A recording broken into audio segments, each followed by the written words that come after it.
Good morning, mga kaibigan, content creator. Isang pinagpalang araw para sa ating lahat. Isang teknik na naman ang ituturo ko sa inyo. Papaano pararamihin ang views ng mga nagla-live. Kung magustuhan nyo o gusto ninyo ang videong ito, panoorin nyo hanggang dulo.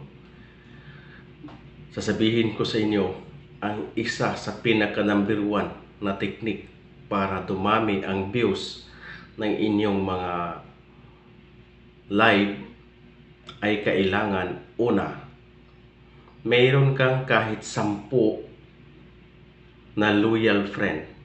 Ano yung 10? Kailangan mayroon kang GC. Sa GC ninyo, kailangan kahit 10 lang kayo. Ngayon, pag nagla-live ang inyong kasamahan, yung siyam na magsusupport ay kailangan mag-call a friend. Lahat ng siyam na yon ay mag-call a friend para manatili ang views ng nagla-live. Bukod sa 9 na kayong nagtatawag, sigurado ang views within 1 hour niyang pagla-live ay aabot ng 1,200 ang maidagdag sa kanyang target para mapababa ang 60,000 minutes views.